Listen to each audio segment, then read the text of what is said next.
Hi, PC here again, and we are into week 4, and we're going to take a look real quick at marketing channels, also known as distribution channels.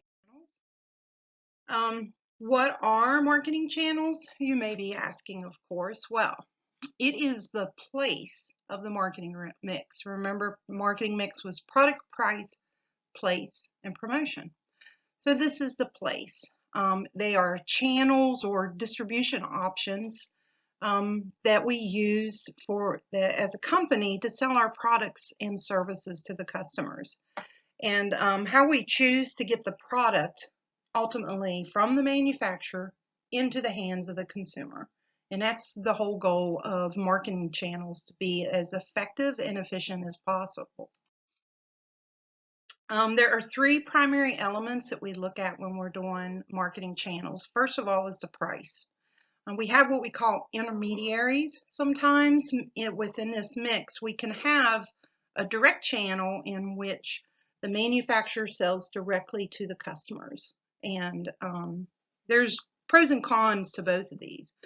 Indirect channels, though, will have intermediaries or other entities involved in this process. They could be wholesalers or retailers or whatever. The thing is that the more intermediaries that you have involved in there affects how much money the manufacturer makes. The thing is that we set our prices so that there's a profit, but when you have wholesalers and or retailers involved, you might have brokers and agents or something like that.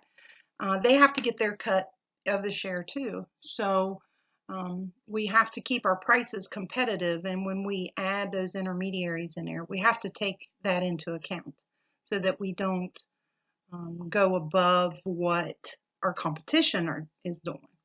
So the other good thing, though, about intermediaries is that they expand our potential market. When we sell just in a one shop, you only sell to the people who are within that area. But if you sell through, say, Walmart or something like that, that's got thousands of stores across the country, that just opens your market up more. So there's pros and cons to both. Second of all, you have to look at the sales support. So the more complicated a product is, or the more knowledge, or the more that we have to educate our consumers in regards to the product, the greater need we have for sales staff. We can, if you sell something simple like gum or candy or something like that, you don't really need salespeople for that. But when you're selling a car, we have a car salesman. When you have a house, you have an agent that helps sell the house. And so that's something you have to take into consideration.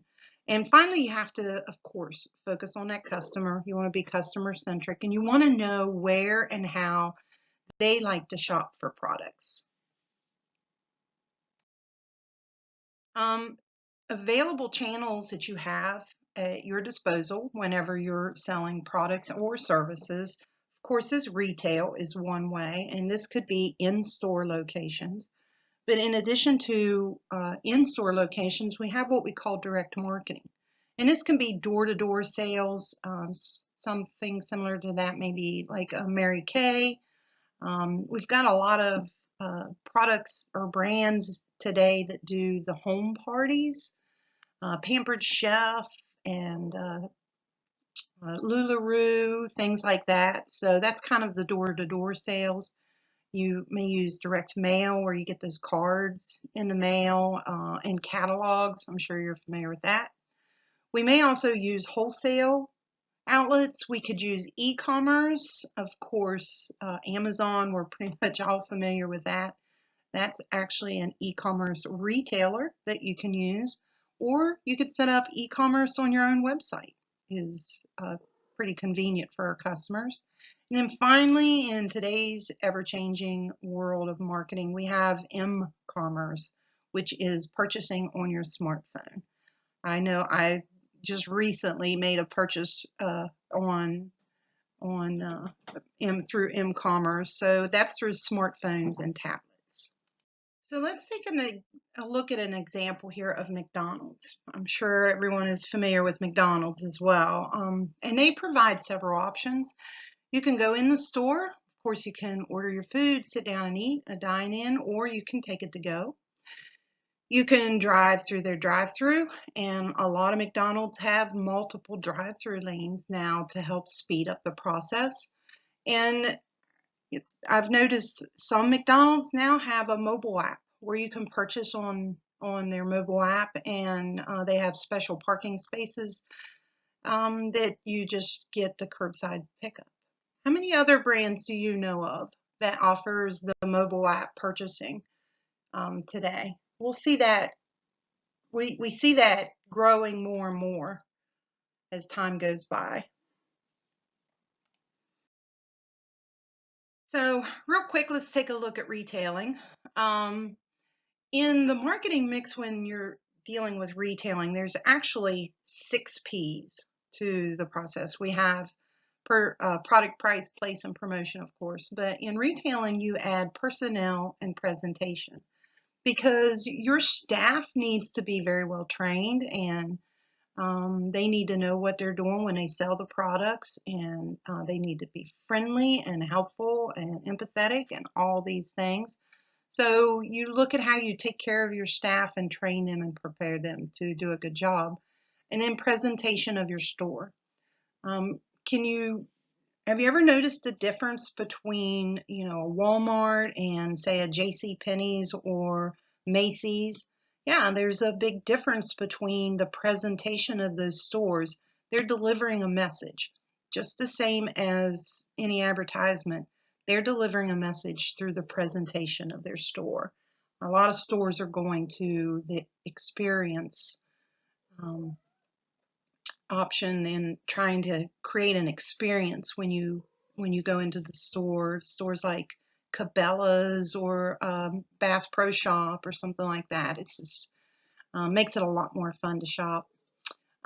We also look at the packaging of our products. We want it to stand out from the competitors, where it's placed on the shelf. If you've ever noticed cereal, for example, where is the kids' cereal located on the shelf? It's usually a little down low, eye level to the children, because ultimately they are the consumer and they are very influential in what mom and dad purchase. So, and then the fiber and, healthy stuff is up high where us adults get it. So, product placement is very important. You want to look at possible sales promotion in the store, especially if you're working with a retailer that has multiple competitors right there with you. And then in-store signage will draw people from sometimes clear across the other side of the store to your product. And let's take these signage. So, yeah, there's a supermarket with a giant piece of watermelon hanging out of the ceiling. That would definitely catch my attention. I love watermelon, so I would head in that direction for sure. I know where the watermelon is. This is a very unique 3D floor sign. It looks very real, but it's just a sticker that they put on the floor. You'll also see rugs and things like that, but that would definitely catch someone's attention. And then this one, I'll hide myself for a minute too. You'll see a lot of times with Pepsi and Coke, they will create displays with their boxes of pop, and there's a train, with the smoke and everything. So I've seen all kinds of those things before as well. So I encourage you, next time you go shopping, kind of pay attention to those things, and you'll be surprised at what you notice, especially after you've taken a class, and see just how much merchandisers and retailers use these little tricks and tips to get their product out to you. So for this week, these are the things that we're going to get into to help you learn about marketing channels. First of all, please do read the Module 4 overview and the glossary terms.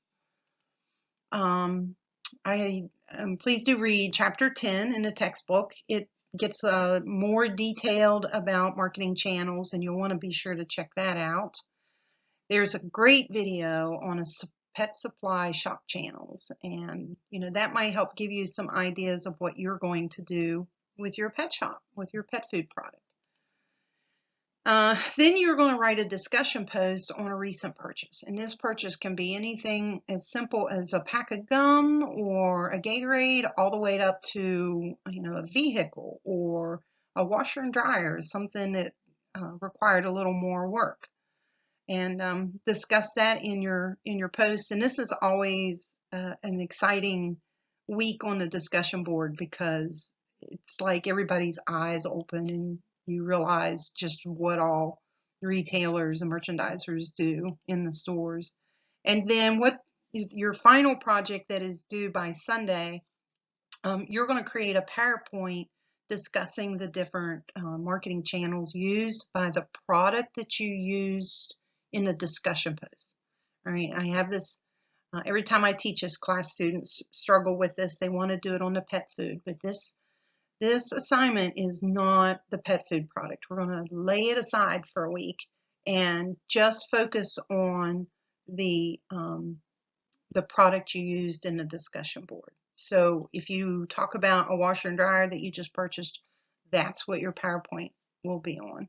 And there is a template there, and there's some directions to guide you on how to put together a PowerPoint if you've never done that before. And so there's a lot of help there. And of course, if you need anything, please don't hesitate to email me and shout out a question or whatever, and I'll be more than happy to get back to you as soon as I possibly can. I try to do that real quick. And I'll try to share some other information this week on distribution and marketing channels. And until next time, you have a great week. I want to wish everyone a happy Easter, and have a good week. Thanks, and bye.